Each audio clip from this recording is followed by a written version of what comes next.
Dave Ramsey will tell you to be completely out of debt. There's actually a whole hashtag for debt-free journey, and he'll often highlight people who become debt-free. Then on the whole other side of the spectrum, you have Grant, who highlights that he's $1 billion in debt. Then you have Kiyosaki that will tell you you're an idiot for being debt-free. Well, which one is it?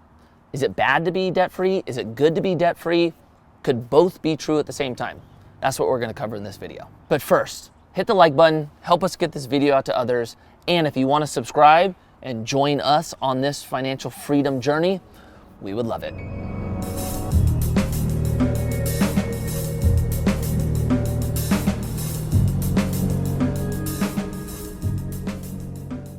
Now, this is a really controversial topic, and I think it all stems from the fact that most Americans are taught that debt is bad, that debt is an indicator that you're purchasing something you can't afford, which then puts you on a path of getting stuck or buried in so much interest that you'll never be able to climb out. And if your view of debt is just that, then that would also show that the holy grail is being debt-free. So if you're like most Americans who are taught this, then everything Dave Ramsey is telling this group is true. Or a better way to say it, the people that Dave Ramsey is helping, everything he's saying is correct. The problem is it's not the full picture. There's not just one category of debt. There's good debt and bad debt. The bad debt that Dave speaks of is consumer debt. And this is when we use debt to pay for things we can't afford, or we call it financing our lifestyle. And it's really easy to fall into this trap because we're human. We struggle from human behavior. It's really easy for us to be impatient, and it's really easy for us to compare ourselves to others. So instead of us waiting until we can afford something, we go out and buy it right now on credit just based on the minimum payment. The other trap we get into is comparing ourselves to others or trying to impress others. And so we hold this social value or social status above all, and that puts us in the trap of buying things we can't afford because our priority again is what do they think of us? This trap will destroy us. This will make you miserable, and we should be doing everything we can to not fall into that. What does that mean? If you're gonna buy something, make sure you can afford it, and that if you're using credit, you pay that thing off in full every single month. No exceptions. When you give yourself the exception, you then start down this path that can be very dangerous in the future. So what is the difference between good debt and bad debt? Well, explained above, bad debt is when we borrow money for consumption.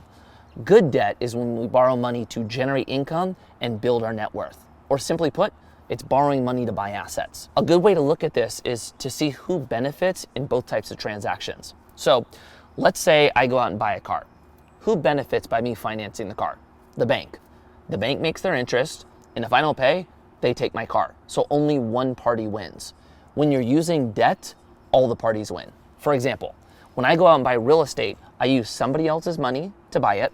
My asset pays the bank their interest so that the bank's happy, and then that asset then pays cash flow after the debt service is paid, and as it appreciates, it builds my net worth. So both parties win in this example. When you start to really understand the difference, you can start using good debt to grow your wealth. And we've used this example in the past.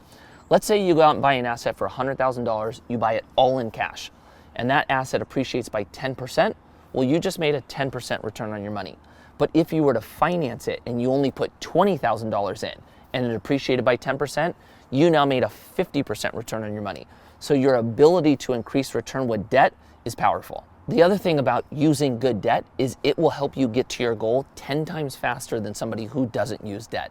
And there's really two components of it. One, like we explained above, is leverage. You can increase your return and then get there faster. The other thing is taxes.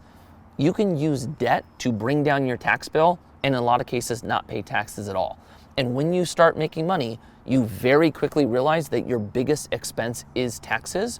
So you can then use debt to bring that down and keep more of your money. It's why the phrase debt is never taxed is so powerful. Here's an example of how this works with real estate. So let's say I want to buy $1 million property. I don't need $1 million to do it. I can put $200,000 down, purchase an asset worth way more than $200,000, and that gives me the ability to depreciate that asset. And for real estate, you can depreciate the value of the building. So in this example, on $1 million property, let's say the building's worth $700,000. You can depreciate that over 27 and a half years. So that means I get $25,454 to offset against income, which is a total value of $700,000 depreciation that I only spent $200,000 to capture. The best part about it is most real estate appreciates as well. So you capture depreciation and it appreciates. Then on top of that, you get to deduct a percentage of your interest for that debt, which gives you even more tax efficiency. The last part, and we kind of mentioned it above, that you're not taxed on debt. And the example that we can give in real estate is when you do a cash out refi, you pull cash out of your building, which means you're adding debt to it, you're not taxed on that money. It is tax free. And now the challenge you'll have, and this kind of comes from the people who think all debt is bad, is they'll say, no, you are taxed on it. You're paying interest. But it's from a mentality that you yourself have to pay interest, similar to consumer type debt. That's not how this works. When you're borrowing money with an asset, that asset, when done right, can very easily pay for your debt service. And then on top of the debt service, meaning the asset pays the interest for you, it also is paying you on top of that. And what you can do then is pull that money out and use that tax-free to go buy another asset and do it over and over and over again. So you really want to know about this part. You also see this with people who use insurance as an investment vehicle. There are certain policies where you have your death benefit and then you have your cash value. And if your cash value becomes big enough, you can then borrow or take a line of credit against your cash value. And a lot of times that line of credit is a lower interest rate than what the policy is earning you. So there's times where you can capture an arbitrage.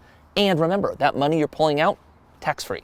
Now, this can sound too good to be true. You mean I can make huge returns and pay very little in taxes? The thing is, you can also get in a lot of trouble here. You really have to know how to use debt, and you have to be really disciplined with doing so. So for that group that thinks all debt is bad, what I am not saying is go out and borrow a bunch of money for assets. You're really going to need to take the time to understand how this works. And even when you start understanding it, it's really smart for you to work with people that have done it, because as powerful as debt can be on the consumer side, meaning it can take from you, on this side, it can take from you as well when done wrong. So this is a game played when you are financially literate and you know how to use it. So to answer the question at the beginning, who's right? Well, for Dave and the people he's helping, he is correct. He's not wrong there. But it doesn't consider the total picture. And I actually think Dave would agree with that. If I was sitting here with him, I think what he would say is, look, for who I'm helping, what you're talking about doesn't apply. But I hear what you're saying and agree. So in my perspective, I would say Kiyosaki and Grant are correct in the total picture, but I don't know if that necessarily makes Dave wrong. So maybe both can be right at the same time. Thank you guys for watching this video. If there's anything that you heard in this section that you want to know more about, leave it in the comments and we'll do more videos on this. Thank you guys. We'll see you next week.